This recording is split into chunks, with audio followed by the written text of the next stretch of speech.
Alright, Shalom Akim. This is his brother from GMS Chicago coming back at you with another lesson.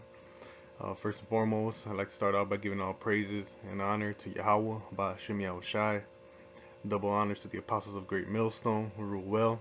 And salutations to you brothers out there who's pushing out this word in truth and in sincerity. Alright, welcome to another episode of El Balance de las Escrituras, which in English means the balance of the scriptures, which through the spirit of Yahweh Shem Yahushai, I hope to, to bring out the truth in such manner. Today's lesson, I'm going to come out with a lesson that goes into explaining who Esau is in the scriptures. Which the brothers that are in the know, they know that Esau in the scriptures is today the so-called white man, or what people consider the Caucasian, And I got a couple scripts, there's many scripts that goes into it, but I put a few together, There's I'm gonna start off with the book of Ecclesiastes 4:16. It says, there is no end of all the people, even of all that have been before them. They also that come after shall not rejoice in him. Surely this also is vanity and vexation of the spirit. But the point is in the beginning verse, where it says there is no end of all the people, even of all them that have been before them. So I brought that out just to prove that, that all the people, all the nations that were written out in the scriptures, they're still here, living here today, man. So if you were to read the nation of Israel, they're still here, living presently, man. There's no end to the nation. It's continual, man. The same way that the Arabs are written in the scriptures, the Chinese, the Japanese, the East Indians. The so-called white man is also written in the scriptures, man, and he happens to be one of the major players, or one of the main characters in the scriptures, aside from Jacob, which is Israel. Go to the next one. This is the book of Genesis, chapter 29, verse 23. It says, "And Yahweh said unto her, Two nations are in thy womb, and two manner of people shall be separated from thy bowels, and the one people shall be stronger than the other people, and the elder shall serve the younger." Now it's talking about when both Jacob and Esau were together in the womb, because they were actually twin brothers. But as is written right here in the scriptures, it says two manner of people are in thy womb, and two people shall be separated out of thy bowels. Because two nations are going to come out of it. Just to bring the point that, yeah, they were twin brothers, but there's a separation between them. This is verse 24. "And when he saw her, and when her days to be delivered were fulfilled, behold, there were twins in her womb. And the first came out red all over like a hairy garment, and they called his name Esau." And that's one of the first major clues that lets you know that Esau is a so-called white man. And that's really the main reason why us brothers in GMS, and I guess you say other Israelites, to bring out Esau is the so-called white man. That's one of the main clues that tell you, because we say so-called white man because in reality he's red. A so-called white man, whenever he gets mad, whenever he gets aggravated, or is feeling any type of emotion, such as embarrassment or anything, he turns red. And even in his natural self, his blood shows forth through his skin, because his skin is translucent. It has no melanin in it. And right here in Genesis 25 and 23, it points out that his skin was red. There's no other people in the world that has red skin aside from the so-called white man, which he's really Esau. I'm gonna jump to the next scripture. This is Genesis chapter 27, verse 38. It says, And Esau said unto his father, Hast thou but one blessing, my father? Bless me even also, O my father. And Esau lifted up his voice and wept. This is right after the story where Jacob supplanted the birthright from well, supplanted the blessing from his father, which was supposed to be given to Esau, but Jacob supplanted it through the spirit. This is verse 39. And Esau was asking for his blessing. He says, And Isaac his father answered and said unto him, Behold, thy dwelling should be the fatness of the earth, and the dew of the heaven from above. And right now, what the so-called white man, when you go to their schools, they'll tell you that they have what's called manifest destiny.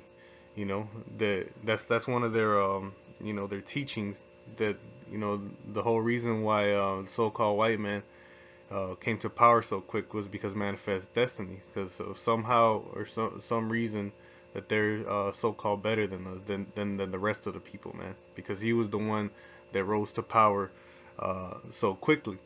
But in reality, this is the real reason why, because one of his blessings was that he was going to have the fatness of the earth.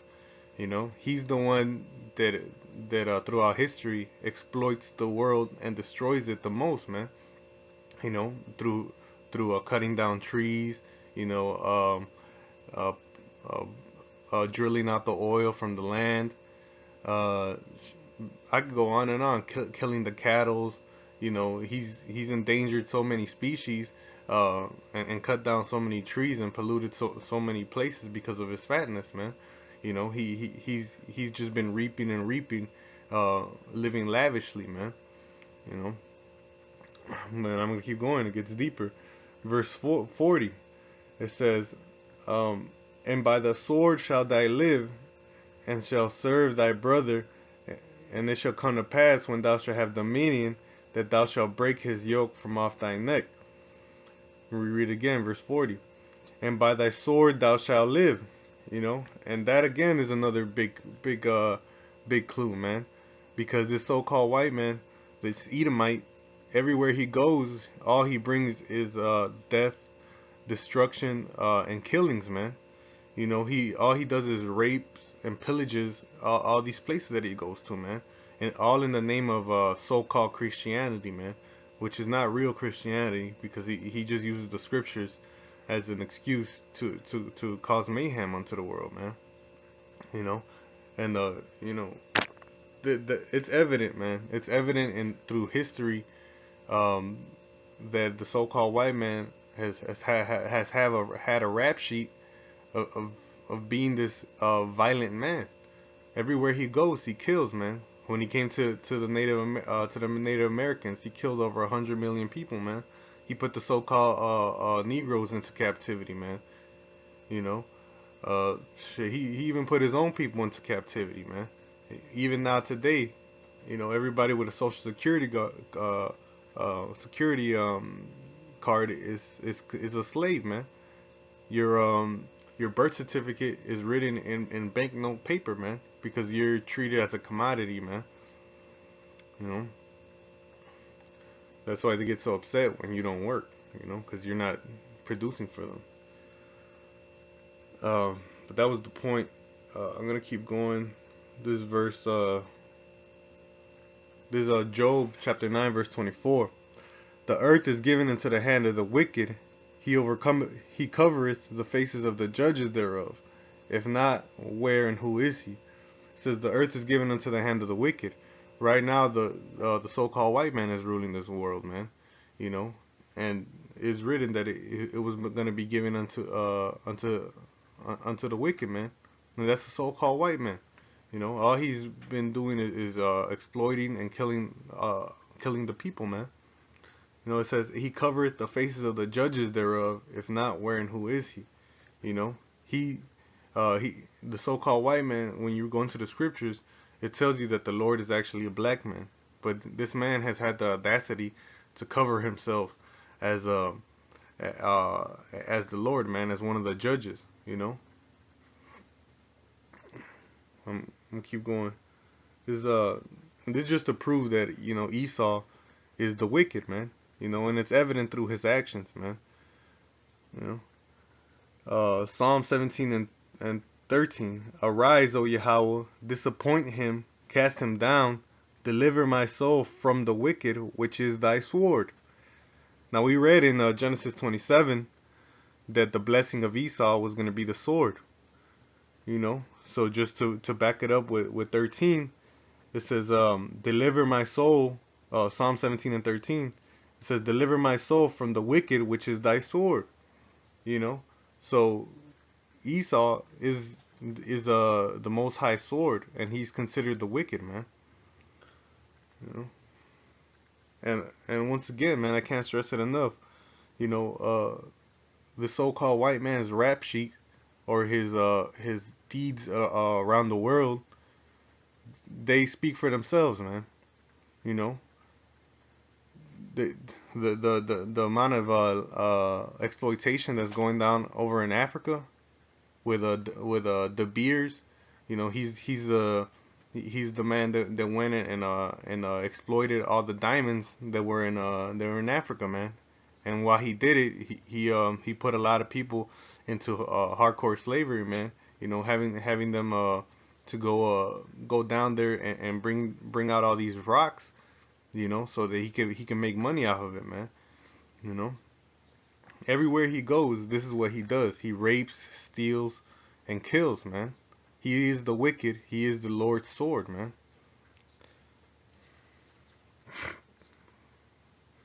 The next scripture is in Malachi, and this proves that Esau is the wicked, and that the Lord has no love for him. And referring back to the first scripture where he said there's no end to a nation, there's a nation out here that the Lord hates, man, that the Lord created just for evil, and that's who we call today the so-called Caucasian, man. And in the scriptures, he's called Esau, man. This is Malachi 1 and 4, where Edom said, Esau's name was later changed to Edom, which Edom means red, you know. Whereas Edom saith, we are impoverished, but we will return and build the desolate places. This is talking about back when before he rose back to power, man. He rose into power, man, because he's been brought down many times during the Greek Empire and the Roman Empire. But he says they were impoverished, but what he says, he says, but we will return and build the desolate places, meaning that he's going to keep trying and keep trying. And this is his last try here in America, man. It says, thus saith Yahweh of hosts, they shall build, but I will throw down, and they shall call them the border of wickedness, the people against whom Yahweh hath indignation forever. So check that out, man. There's a people whom Yahweh hath indignation for forever. And then the word indignation just means righteous anger, So you just sit back and think, man. Who is this people, man? Who is this people that the Lord hates? Who has righteous hatred for, man? Because he's not just gonna hate them for no reason. He's gonna hate them for killing, for robbing, and pillaging unjustly, man. And it goes without saying, man. Like, the people who know and who can see it, this is the so-called white man. He's the one that has created these deeds throughout history, man. I'm gonna finish this off with the final scripture. This is the book of 2nd Ezra, chapter 6, verse 7. It says, then answered I and said, what shall be the parting asunder of times? And when shall be the end of the first and the beginning of it that followeth? Now this is Ezra speaking to the Most High. He's asking him, when is gonna be the parting asunder of the times? Like, basically, when is the last days gonna come? When is this time gonna change? When the wicked are ruling. Verse 8, and he said unto me, from Abraham unto Isaac, when Jacob and Esau were born of him, Jacob's Jacob's hand held first the heel of Esau. And that went more into Genesis 25 and 23. If I would have kept reading, it would have illustrated how Jacob grabbed the heel of Esau. And it was spiritual, man. And this is the reason why he did that. And it says, when Jacob and Esau were born of him, Jacob's hand held first the heel of Esau. For Esau is the end of the world, and Jacob is the beginning of it that followeth. And that's the point, man. Anybody who knows and who has any spiritual eye whatsoever can see, that we're in the last days, man. We're at the parting asunder, man. With the economy collapsing over in Venezuela, with all the nations gathering up in Syria, with China and Russia teaming together with BRICS to stop the dollar and kill the petrodollar. The economy is collapsing here in America, man. Homosexuality running rampant. Which throughout history, every time a nation fell, excuse me, homosexuality was on high, man. And and it's just evident, man. All everybody is out here, active, doing what they call political activists. Being out here, protesting and doing all this bullshit. In reality, none of that is gonna help, man. We're on a course. This nation is on a course for destruction, man. And they're not gonna move away from it or somehow find a solution or none of that, man. These are the parting asunders, man. These are the end times, man. And as it is written, Esau is the end of the world. That proves that the so-called white man is Esau, man. Because we're at the end of the world right now, And who's ruling? The so-called white man, the Caucasian. And it says Jacob is the beginning of it that followeth, man. And that's when righteousness is going to be established, man. When the kingdom of heaven is going to be established once again in this land, in this earth, back in Israel. Which nowadays are the so-called blacks, Latinos, and Native Americans, because we are the only ones that fit the curses in Deuteronomy 28, which were supposed to be given to the Israelites when we went off, man. But that's the point. Esau is a so-called white man in the scriptures. He's been ruling. He's been given dominion for a short while, and now it's time for him to give it up, man. And of course, he's not going to give it up willingly, but nevertheless, he is going down. And if you read the scriptures with the understanding that Esau is the white man, it will become more evident, of what the scriptures is talking about, man. But with that, hopefully the elect out there was edified. Once again, I want to give all praises, honor, and glory to Yahweh, by Hashem Yahushai. Double honors to the apostles of Great Millstone. And shalom, salutations to you brothers out there pushing out this word in truth and sincerity. And with that, I'm going to say shalom.